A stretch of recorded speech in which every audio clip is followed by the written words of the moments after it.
Assalamualaikum, terima kasih sudah klik video ini. Gimana nih kabarnya teman-teman? Semoga selalu sehat, bahagia, dan tentunya diberikan kelancaran rezeki, amin. Perasaan cemburu adalah hal yang wajar ya di saat sudah memiliki pasangan, dan merupakan tanda bahwa kita itu benar-benar menyayangi pasangan kita. Akan tetapi pada kasus kali ini, sepasang kekasih dengan seksualitas menyimpang dikarenakan terlalu posesif dan merasa tidak nyaman pasangannya ini memiliki banyak teman, dia sampai memilih jalan yang benar-benar tidak terduga. Nah, gimana kisah lengkapnya? Langsung aja yuk kupas tuntas di channel Rikaro.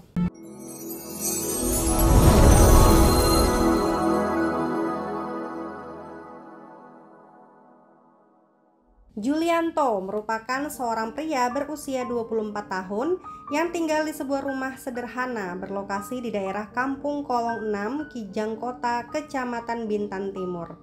Nah, menurut beberapa teman dekatnya, diketahui Julianto ini ternyata merupakan seorang pria homoseksual yang sudah mempunyai pasangan bernama Kardianus Rinyuak. Dia pria berusia 21 tahun yang sudah 7 bulan yang lalu menjalin hubungan dengan Julianto. Bahkan untuk saat ini, dia sedang tinggal di tempat kediaman Julianto. Diketahui mereka ini awal mula berkenalan lewat aplikasi dating apps yang dikhususkan untuk para pria homoseksual. Untuk kesehariannya sendiri, Kardianus bekerja sebagai seorang karyawan di salah satu perusahaan swalayan yang menjual barang-barang pokok. Sedangkan untuk Julianto, dia bekerja sebagai seorang karyawan swasta. Meskipun mereka mempunyai hubungan yang spesial, ternyata mereka masih belum berani untuk mempublish cinta mereka. Mereka hanya bercerita mengenai orientasi seksual mereka kepada beberapa teman dekatnya saja. Pada awalnya, hubungan di antara mereka ini baik-baik saja. Mereka pun sering menghabiskan waktu bersama-sama, sering hangout bareng, bahkan Julianto juga sering mengantarkan Kardianus ini ke tempat kerjanya. Namun lama-kelamaan hubungan mereka ini semakin hari semakin renggang, karena memang menurut Julianto dia sudah cukup kesal dengan tingkah laku Kardianus yang dianggapnya sangat kekanak-kanakan. Tidak hanya itu, Julianto juga makin lama makin cerewet dan dia sangat amat posesif kepada Kardianus. Bahkan pernah nih pada suatu hari Julianto melarang Kardianus untuk sekedar bermain keluar bersama teman-teman kantornya.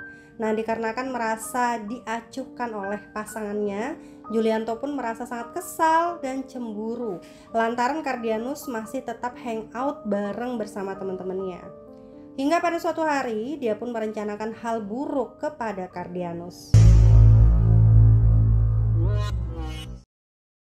Kejadian mengerikan ini terjadi pada tanggal 18 Oktober tahun 2018 lalu. Pada saat itu keduanya kembali bertengkar perihal masalah sepele. Karena tidak kuat, akhirnya Kardianus memutuskan untuk pergi meninggalkan Julianto seorang diri di rumah. Namun karena Julianto ini masih sayang, dia pun kembali memaksa Kardianus untuk masuk lagi ke dalam rumah. Nah, sesampainya di dalam rumah, Julianto pun mengajak Kardianus untuk melakukan hubungan badan di dalam kamar.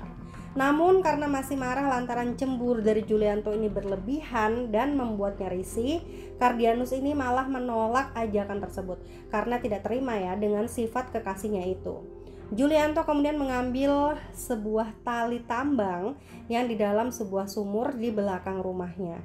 Dan setelah itu Julianto pun lantas masuk lagi ke dalam rumah dengan memegang tali tersebut.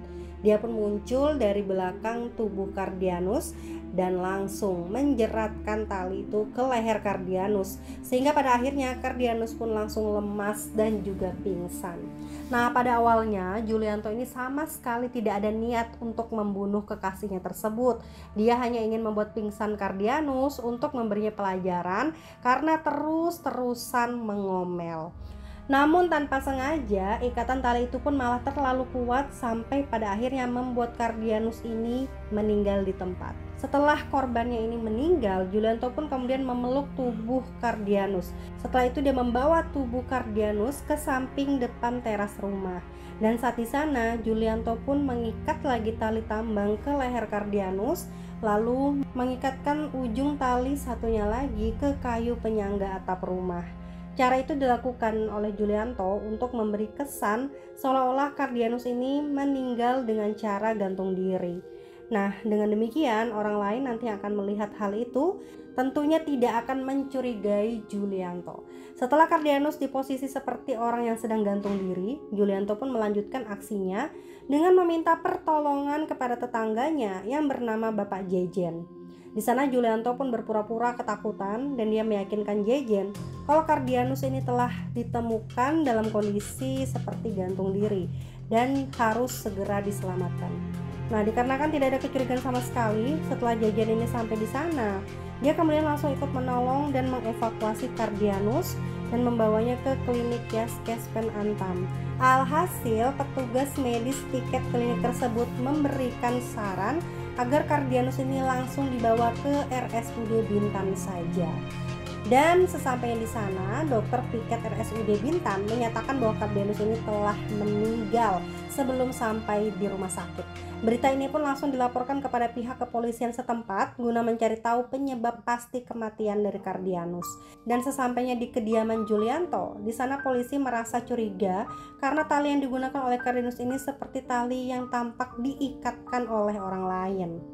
Kecurigaan polisi pun juga semakin bertambah ketika mendapatkan laporan dari dokter forensik yang mengatakan bahwa di bagian tubuh Kardianus ada luka lebam seperti bekas luka hantaman benda tumpul. Sampai pada akhirnya polisi pun mengubah informasi tentang kasus bunuh diri ini menjadi kasus pembunuhan berencana.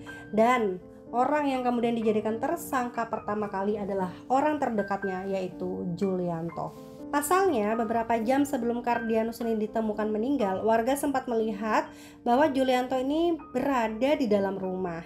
Dan setelah mengantongi beberapa bukti tersebut, akhirnya Julianto pun langsung dibawa ke kantor polisi untuk diinterogasi lebih lanjut. Dan setelah diinterogasi selama berjam-jam, akhirnya Julianto mengaku bahwa dalang dibalik pembunuhan kekasihnya itu adalah dirinya sendiri dengan motif sakit hati karena Kardianus ini selalu marah dan emosi kepada dirinya. Bahkan saat di sana dia juga mengaku kepada polisi mengenai status hubungan spesial dirinya dengan Kardianus yang sama-sama merupakan pasangan homoseksual. Nah, persidangan kasus ini pun akhirnya dilaksanakan pada tanggal 8 April tahun 2019 di Pengadilan Negeri yang berlokasi di PN Tanjung Pinang. Awalnya Julianto dijatuhi masa hukuman selama 15 tahun penjara dengan tuduhan pembunuhan tidak berencana. Namun dikarenakan kedua pihak keluarga memutuskan untuk berdamai, sampai pada akhirnya hukuman Julianto pun dikurangi menjadi 14 tahun penjara. Oke, demikianlah teman-teman kasus pria dengan seksualitas yang menyimpang ini. Cemburu memanglah pertanda kita sayang pada seseorang, akan tetapi jika berlebihan dan bahkan sampai mengganggu aktivitas orang lain, bisa saja hal itu malah membuatnya merasa tidak nyaman. Nah, gimana nih pendapat kalian dengan kasus kali ini? Silahkan sampaikan pendapat teman-teman di kolom komentar dengan bahasa yang sopan tentunya. Dan ingat untuk selalu hati-hati dan waspada. Sampai jumpa di videoku selanjutnya. Bye!